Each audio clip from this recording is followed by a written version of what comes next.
Have you ever asked yourself why, after months or years of pouring your energy, your patience, your unconditional love into someone who seemed to be your twin flame, you finally reached the point of complete exhaustion?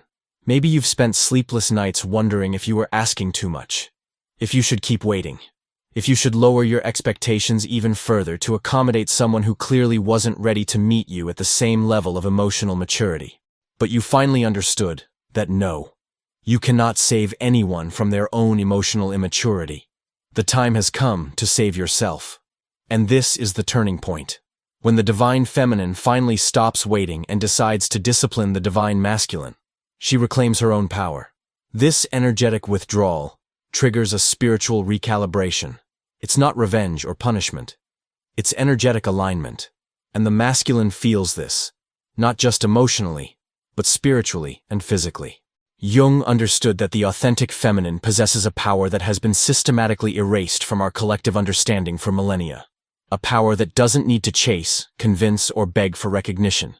Because when it's fully awakened, it becomes naturally magnetic through its own integrity. But to access this power, every woman must pass the final test. Must prove to herself that she's capable of loving without losing herself, of surrendering without abandoning herself, of recognizing the divine in another without denying the divine within herself. And today, I'm going to reveal exactly how this test works, why it's necessary, and most importantly, what happens when a woman finally stops waiting for the masculine to awaken and decides to awaken herself to her own magnificence. So watch until the end, because what I'm about to reveal here can completely change your understanding of relationships, feminine power, and what it means to be truly loved by someone who is worthy of you. For years, you may have believed that loving meant giving everything of yourself, that being feminine meant being receptive to the point of self-negation, that spiritual connections required unilateral sacrifice on your part. You may have interpreted your natural ability to nurture, to heal, to see potential in others, as an obligation to transform people who didn't ask to be transformed. And every time that person pulled away, every time they demonstrated their inability to match the depth of your devotion, you interpreted it as a sign that you needed to give more, wait longer, understand deeper. But there's a truth about the divine feminine that goes against everything patriarchal society has taught us about relationships. True feminine power doesn't lie in the ability to infinitely adapt to another's limitations.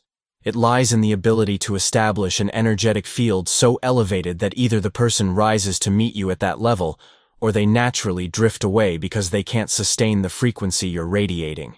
The divine feminine doesn't force growth in anyone. It simply establishes itself in its own magnificence and allows people to choose whether or not they want to be part of that elevated reality. Jung discovered through his deepest studies of anima and animus that the feminine principle is essentially selective, not pursuing. It's magnetic, not aggressive. It's like fertile soil that offers ideal conditions for certain seeds to flourish, but doesn't chase after specific seeds begging to be fertilized. When the earth offers rich soil, pure water, adequate light, the right seeds naturally gravitate toward it and create deep roots. The wrong or immature seeds simply cannot germinate in that elevated environment and end up being carried by the wind to grounds more compatible with their limitations. The final test of the divine feminine is exactly this. Stop trying to create special conditions for one specific seed and start offering your authentic conditions, knowing that this will naturally attract what's compatible with your essence and repel what isn't. But this test can only be applied when you've reached the absolute limit of your capacity to adapt. When you've finally understood that you cannot love someone more than that person loves themselves. And most importantly, when you've realized that you were systematically betraying yourself to accommodate someone who wasn't showing the same willingness to grow to meet you. Maybe you've spent months making concessions that violated your integrity, accepting breadcrumbs of attention and interpreting them as great love, justifying behaviors that wounded your soul because you believed that understanding another's limitations was proof of spiritual maturity. Maybe you've silenced your legitimate needs to avoid seeming demanding, minimized your wounds to avoid creating conflict, settled for vague promises of a better future that never materializes in the present. The final test begins when you realize that this dynamic isn't nourishing either of you, that your excessive patience is actually enabling the other person to remain in the comfort zone of emotional immaturity. that your infinite capacity for understanding is serving as a shield that protects this person from having to face their own limitations and evolve beyond them. Jung understood that sometimes the most loving thing we can do for someone is to stop facilitating their stagnation through our excessive tolerance of their inconsistencies. When a woman awakens to this understanding, when she finally realizes that she was being complicit in her own diminishment, something profound shifts in her energetic field. She doesn't become cold or vindictive. She becomes selective. She doesn't reject love, but begins to require that love comes accompanied by consistent actions, emotional responsibility, capacity for genuine reciprocity. And this is when the final test truly begins. Because the person who is benefiting from her inexhaustible energy suddenly finds themselves confronted with the reality that this source is no longer unconditional. The first sign that the final test is happening is that you stop explaining your needs. For months you may have tried to communicate in every possible way what you needed from this connection to feel valued, seen, respected. You may have used gentle, vulnerable, understanding language, always giving the benefit of the doubt, always offering one more chance, always believing that if you could just find the right words, the person would finally understand and change their behavior. But when the divine feminine activates her authentic power, when she finally understands that words without actions are just noise, she simply stops explaining. Not from coldness, not from giving up, but because she finally understood that mature people don't need detailed explanations about how to treat someone they love well. They naturally want to please, care for, prioritize, and immature people don't change through explanations, no matter how eloquent or loving those explanations might be. When you stop explaining, when you simply establish through your actions that you will no longer accept treatments that violate your dignity, the other person immediately feels the change. It's as if the magnetic field around you has been palpably altered. They may not be able to articulate exactly what has changed, but they sense that you're no longer available in the same way, that there's now an inner strength that didn't exist before, a solidity that cannot be manipulated or ignored. The second sign is that you develop a natural intolerance for behaviors you previously tolerated infinitely. It's not that you become cruel or inflexible. It's that your energy simply can no longer sustain dynamics that drain your vitality without offering anything nourishing in return. It's as if your energetic system had developed an immune system that automatically rejects everything that's toxic or unbalanced. Vague promises that used to fill you with hope are now received with silent skepticism. Elaborate excuses that used to touch your heart are now seen as attempts to avoid real responsibility. Sporadic romantic gestures that used to compensate for months of emotional neglect are now recognized as unconscious manipulations to keep you investing energy in a dynamic that isn't evolving. You no longer need to fight against these behaviors or try to change them through your emotional reaction. You simply withdraw energetically, create space, prioritize activities and people that nourish your soul instead of draining your energy.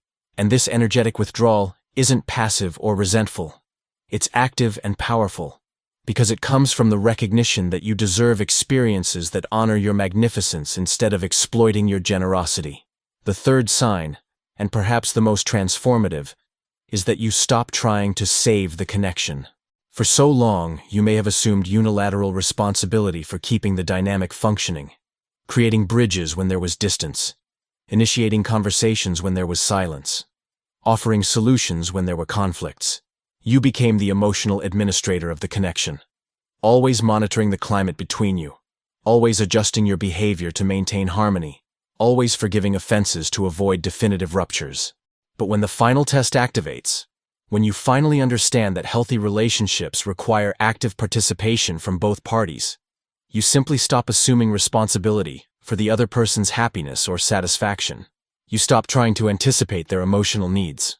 You stop sacrificing your own stability to compensate for their instability. You stop offering solutions to problems they didn't ask for help solving. This withdrawal of excessive emotional responsibility forces the other person to confront their own capacity or incapacity to sustain an intimate connection without being emotionally carried. They need to decide if they want to invest their own energy in nurturing what you share, or if they prefer to let this connection die from neglect.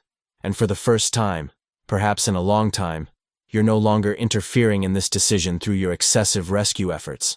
Jung understood that this withdrawal of emotional rescue is one of the most loving acts the divine feminine can offer to the immature masculine, because it forces him to find internal resources that he may have never needed to develop, while he had someone assuming the emotional responsibilities that were his. It's like removing the training wheels from a child's bicycle. Initially, it might seem cruel, but it's the only way to discover if they really want to learn to ride alone. When these three signs manifest simultaneously, when you stop explaining, stop tolerating, and stop saving, something extraordinary happens in the energetic field between you. The person who was accustomed to receiving your unconditional energy suddenly finds themselves confronted with the void left by your withdrawal. And it's in that void that they need to decide who they really want to be in your life. Whether they want to be someone capable of matching the depth and intensity of the love you offer, or whether they prefer to remain in the comfort zone of emotional immaturity. But here's what's crucial to understand. This isn't a manipulation game or strategy to force the other person to change. It's a genuine recalibration of your own worth and your own standards.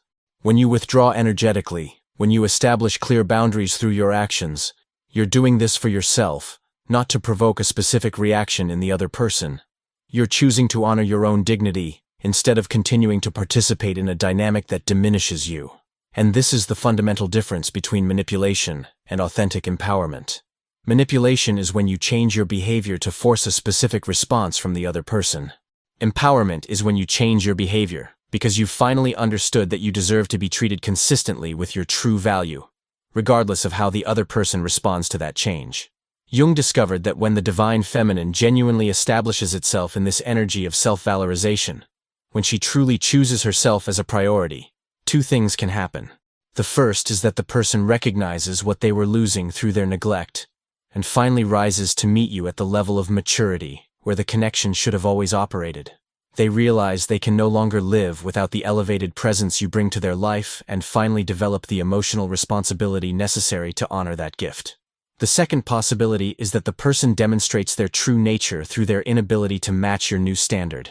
They might withdraw completely, might seek easier sources of validation and energy, might even try to convince you that you're being too demanding, too cold, too different from who you used to be.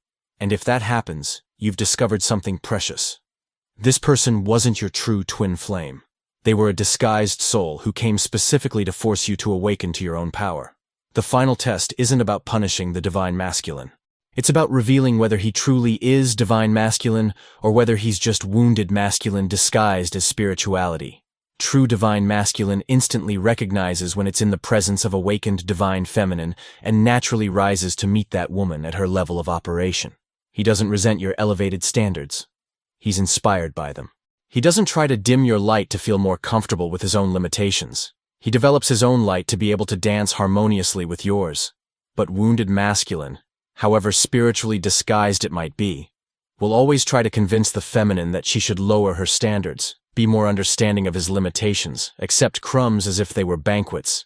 He might use spiritual language to justify his emotional immaturity, might talk about unconditional love, when he's really asking to be loved without needing to offer genuine reciprocity. When you apply the final test, when you withdraw your energy from someone who doesn't demonstrate the capacity to honor that energy appropriately, you're not being cruel or punitive. You're being discerning. You're using your natural capacity for choice to discern between what deserves your energy and what doesn't. And this capacity for discernment is one of the most important qualities the divine feminine can develop. Jung observed that women who don't develop this capacity for energetic discernment frequently become prey to relationships where they offer much more than they receive, where their generosity is exploited by people who don't have the capacity or willingness to reciprocate at the same level. They can spend decades giving their vital energy to people who treat them as options instead of priorities, as conveniences instead of precious treasures. But when a woman finally awakens to her power of choice, when she understands that her energy is sacred and should only be offered to those who demonstrate the capacity to value it appropriately, everything changes in her relationship experience. She stops attracting people who want to benefit from her light without developing their own light. She begins attracting people who have already done their own inner work and want to share abundance, not extract energy from someone who seems to have more than they need. The final test reveals not only the true nature of the person you thought was your twin flame, but also your own capacity to be selective, to be discerning, to be protective of your own precious energy. It reveals that you don't need to diminish yourself to make someone feel comfortable with their own limitations. It reveals that you don't need to explain your worth to people who don't have eyes to recognize it. It reveals that you don't need to save anyone from their own emotional immaturity, because growth is an individual responsibility that no one can assume for another person. When you pass the final test, when you demonstrate to yourself that you're capable of choosing your own dignity above the convenience of maintaining a connection that diminishes you, something extraordinary happens in your energetic field. You become naturally magnetic to experiences and people who operate at the same level of integrity you've developed. Not because you're using attraction strategies, but because you're finally radiating your authentic frequency without distortions created by the need to accommodate others' limitations. And if the person you subjected to the final test really was your divine counterpart, if they truly had the capacity to grow beyond their previous limitations, your energetic withdrawal will catalyze their awakening. It will force them to confront their own resistances to growth, their own fears of genuine intimacy, their own tendencies to take unconditional love for granted instead of something precious that must be honored daily through consistent actions. Jung understood that sometimes we need to lose something temporarily to develop the capacity to value it appropriately. And if this person really is your twin flame, they won't be offended or bitter about your new standards. They'll recognize that you're operating from a place of healthy self-respect, and will develop the self-respect necessary to become worthy of the connection you can create together. But if they react with resistance, if they try to make you feel guilty for having standards, if they try to convince you that you've changed for the worse by valuing yourself more, then you have your definitive answer. This person wasn't capable of loving the authentic and empowered version of you. They were only capable of loving the diminished version that settled for less than she deserved. And a person who can only love you when you're operating below your true potential isn't someone who should have intimate access to your life. The final test of the divine feminine isn't cruel. It's necessary. It's a rite of passage that every woman must cross to discover if she's capable of loving without losing herself, of surrendering without abandoning herself, of being generous without being exploited. It's the difference between loving from scarcity and loving from abundance. It's the difference between needing someone to feel complete and choosing someone to share your completeness. When you pass this test, when you prove to yourself that you're capable of choosing your own dignity above any specific relationship, you've developed a quality that few human beings possess: the ability to love unconditionally without becoming an emotional doormat, the ability to be deeply generous without being naive, the ability to recognize the divine in another without denying the divine within yourself. And this quality doesn't just transform your experience of romantic relationships. It transforms all your relationships. You become capable of establishing healthy boundaries without guilt, of offering your energy only where it's truly valued, of creating connections based on genuine reciprocity instead of unilateral sacrifice. You become a living example of how the divine feminine can be powerful and loving simultaneously, strong and receptive, selective and generous. If you've recognized your own journey in what I've described, if you felt like I was speaking directly about the crossroads where you find yourself right now, then you're ready for something that can completely accelerate your transformation process and help you fully integrate this new level of feminine power that's awakening within you. I've created exclusive materials based on the deepest teachings about feminine psyche development. The first is 21 Days of Transformation with Jung, a practical guide that will teach you the specific techniques to establish healthy energetic boundaries, develop spiritual discernment about relationships, and most importantly, transform patterns of self-sacrifice into patterns of conscious self-valorization. For 21 days, you'll work with practical exercises to reclaim your authentic feminine power and apply it in ways that honor both your natural generosity and your legitimate need for reciprocity. The second resource is the Survival Manual for Difficult Times. Because I understand that even when you intellectually understand that you're making the right choices, some days are still emotionally challenging. And also the ebook, How to Manifest Your Twin Flame, a complete guide based on revolutionary discoveries about individuation and soul recognition, where I reveal the secret codes that Jung discovered about how to consciously attract your true twin flame through developing your own inner completeness. The links for both are in the first pinned comment of this video. And now I want to know who really understood the depth of what I shared here. Write in the comments, "I choose my own worth," if you've recognized that the time has come to apply the final test in your own life. If you're ready to discover whether the person you love is capable of meeting you at the level of maturity that a genuine connection requires. Remember, only 15% of women who reach this crossroads have the courage to actually apply the test. Most prefer to continue settling for crumbs, explaining needs that should be obvious, saving connections that should sustain themselves through mutual investment. But you've made it this far because your soul knows you're capable of more than that. You're capable of being loved the way you've always known you deserved, by someone who recognizes the treasure you are and treats that treasure with the reverence it deserves. The final test isn't about punishing anyone. It's about discovering who is truly worthy of being part of the elevated version of your life. It's about creating space for true love to enter by stopping occupying that space with convenient love.